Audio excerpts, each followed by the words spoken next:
epekto, and parang mas lalo kayong naging strong, naging malakas, parang mas lalong kayong naging matapang, mga kapiksi, sa mga hamon ng buhay, and nagkaroon kayo ng parang renewed sense of power or some kind of energy, no? Kaya parang gigil na gigil kayo sa buhay ngayon, sa pagsisikap nyo sa inyong kabuhayan. And definitely for some of you guys, push nyo lang kasi malayo pa yung mararating nyo.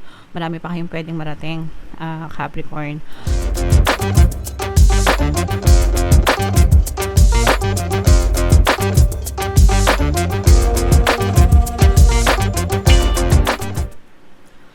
Hello guys, hello Capricorn. Welcome back to Pinoy Pixie Tarot. Ang pamagat ng episode natin for tonight is first half kapalaran. Para ngayong June 1 to 15, mga kapiksi, para sa Capricorn, Sun, Moon, Rising, Sign, and Venus.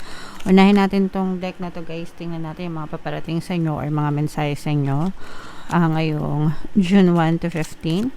And guys, sa mga naghahanap ng mga pampaswerte na lucky charms, lucky bracelet, mga kapiksi, may mga items sa description box. Pwede nyo i-check yan, mga kapiksi, tapos pwede nyo na rin i-check out diretso. So this is both negative and positive guys, no? Unahin natin yung negative, mga kapiksi. For some of you, maaari kayo magkaroon ng vision problems, mga kapiksi, no? So ipa-check nyo yung mga mata nyo guys, lalo na kapag meron kayong mga parang nahihilo, sumasakit yung ulo, mga kapiksi, no? Especially nowadays, digital era, halos lahat nakatutok sa gadgets, di ba? Gadgets, computer, cellphone, malakas makasira ng mata, mga kapiksi, kaya maraming bata ngayon yung bata pa nakasalamin na, di ba? So kapag may palayo sumasakit yung ulo, nasusuka, ganyan. So ipa-check nyo na rin, mga kapiksi. For some of you, figuratively speaking, no, parang there are some cases or situation sa buhay mo na parang kailangan mo magbulag-bulagan, mga kapiksi, no? Parang gets nyo ba? Especially kung parang merong awkward na situation na nagaganap sa paligid mo. Pag sinabing bulag-bulagan, parang dead man na lang, mga kapiksi, no? Lalo na kung tingin mo makakasama sa inyo guys, okay? So dead ma guys sa ibang mga sitwasyon sa paligid.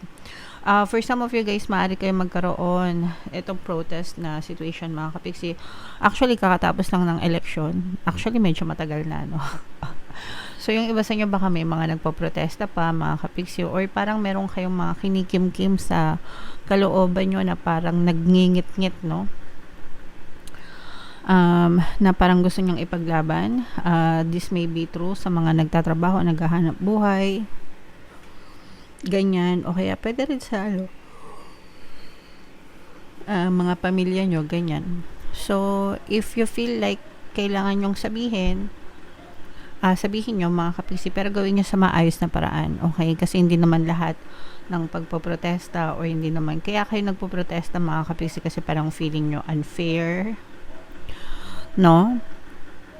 So, let your voice be heard, mga kapiksi, pero gawin nyo sa maayos na paraan, hindi yung nagpoprotesta na galit or magulo, diba? Walang nare-resolve yung mga ganun, mga kapiksi. Gawin nyo siya sa maayos na pamamaraan, guys, okay? And then for some of you guys, no, you may have some time for relaxation. Yeah, so mid-year na, mga kapiksi, no? June, July, di ba? Grabe, ang bilis ng panahon, parang kakatapos lang ng Pasko, tapos summer, tas ngayon mid-year na, and papasok na yung tag-ulan. So, relax, mga kapiksi, no? Sana na-enjoy nyo yung bakasyon nyo. Sana na-enjoy nyo yung summer, guys. And if you have some time, konting relax, mga kapiksi. Yeah, deserve nyo yan. Magkaroon ng peace of mind. Konting pahinga, guys. No? Especially kung medyo stress na kayo, guys. This may be the best time para mag-relax naman kayo ng konti, mga kapiksi. Alright. So, comment down below if feeling nyo naka-resonate kayo sa mga messages, guys. Tingnan natin hanapin natin yung energy nyo, guys. Habang sinashuffle ko to, panoorin nyo muna yung video natin regarding sa ating paano mag-manifest ng abundance video course. Kapiksi, sawa ka na ba sa mga struggles at hirap sa buhay mo? Masipag ka ba at masikap sa buhay ngunit hindi ka pa rin umaasenso? Ilang beses ka na bang nag-attempt magnegosyo at mag-invest pero palagi ka pa rin nalulugi? Sa pagkakataon na ito ay maaaring may subconscious beliefs ka na nagiging balakid sa iyong pag-unlad at pagyaman. Introducing, paano mag-manifest ng abundance video course. Dito ay matututunan mong ma-overcome ang mga balakid mo para tuluyan ka ng umunlad, umasenso, sumagana, maging matagumpay, successful at maswerte sa iyong kabuhayan, pera, trabaho, negosyo sa lapi at kaperahan ng bonggang-bongga. Dali, mag-send na ng email sa pinoypixitaro@gmail.com at simulan na ang iyong pagyaman ngayon. Alright, so sa lahat ng gusto mag-avail ng course guys, naka-flash sa screen nyo. Una, meron tayong paano mag-manifest ng abundance video course. Meron din tayong paano mawala ang third party at magkaroon ng harmonious na relationship. And meron din tayong paano pabalikin si ex, revise, breakup. So sa mga interesado guys, mag-send lang kayo ng email sa pinoypixitaro@gmail.com. So Capricorn guys, kayo ay represent ng King of Pentacles guys sa ating spread. This is both negative and positive. Yung negative dito guys, patapos na to, no?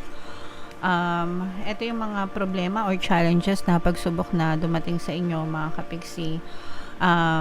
Or pwedeng nakaka-experience pa kayo guys ng delubyo, ng mga problema or pagsubok. Pero patapos na to guys, no? Parang buntot na lang ito ng pagsubok na nararamdaman nyo. Kumbaga parang worst.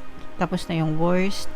Mga kapiksi, although yung iba sa inyo hindi pa kayo fully nakaka-recover guys, no, pero doon na kayo papunta mga kapiksi. Ibig sabihin parang humupa na, medyo humupa na yung mga pagsubok sa buhay nyo, konting-konti na lang guys, and magsisimula yung pagbangon nyo mga kapiksi. Meron ditong presence ng water sign, Cancer, Pisces, o Scorpio, fire sign, Aries, Leo, Sagittarius.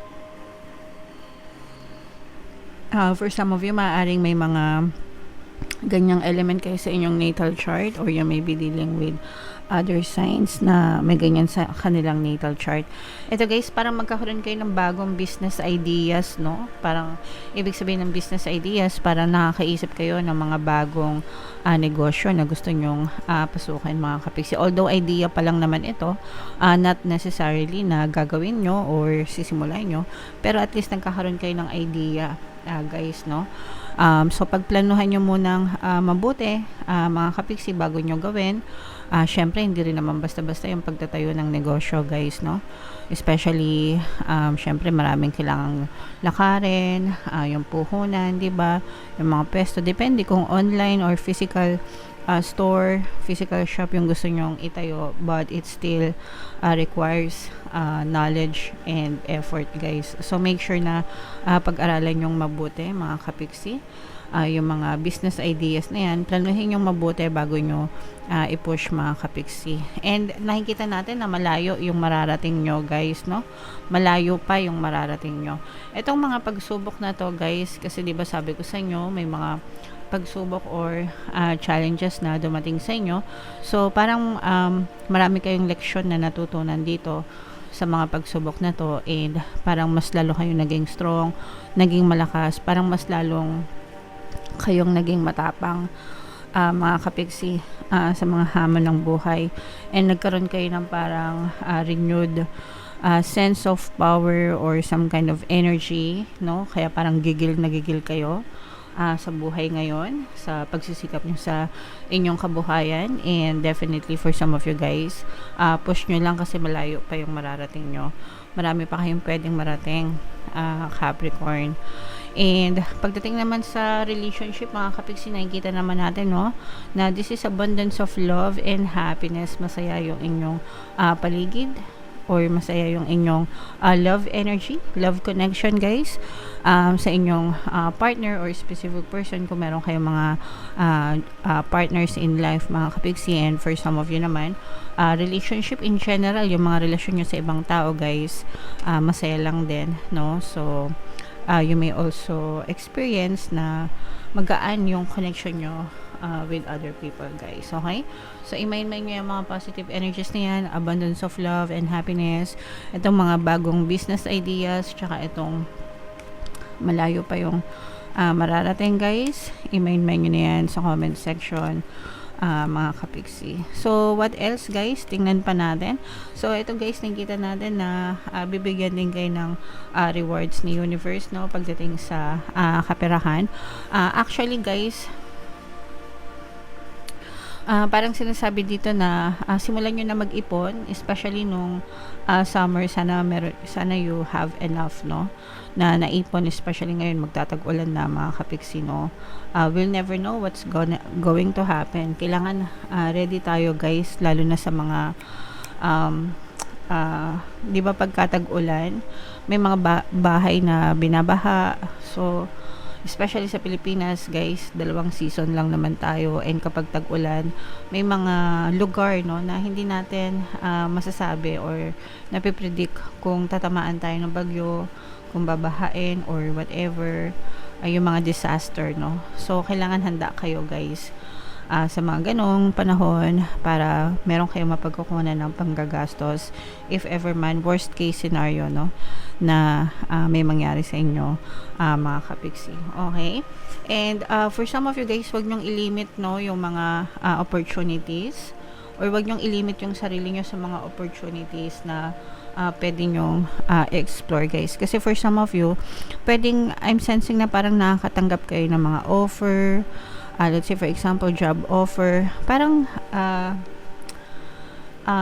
especially kung meron kayong profile na active, let's say for example sa LinkedIn or sa Monster or sa JobStreet. Di ko alam, hindi na ako updated guys, no, sa mga corporate na profile, but I'm sensing na meron nagha-hunt sa inyo, offering you na mga trabaho. So be open mga kapiksi, para again, no, sabi ko nga mas malayo pa yung pwede nyo marating, kasi yung iba sa inyo baka merong mga offer pero dinidedma nyo, hindi nyo pinapansin, baka nandun pala yung potential nyo mga kapiksi.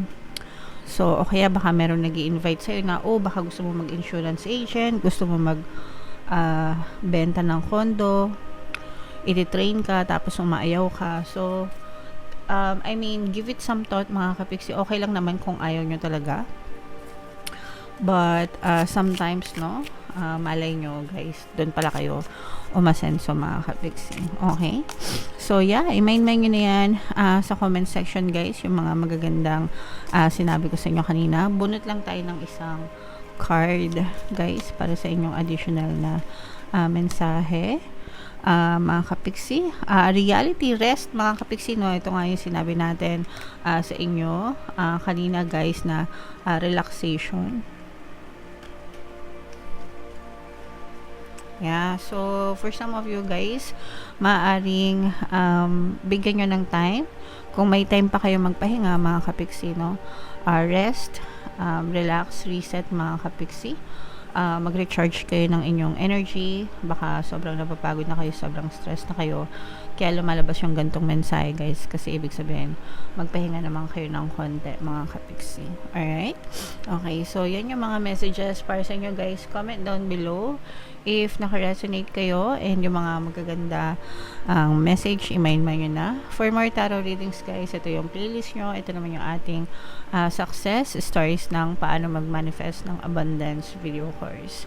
Thank you for liking, sharing, and subscribing. See you next time guys. I love you all. Have a nice day. Bye bye.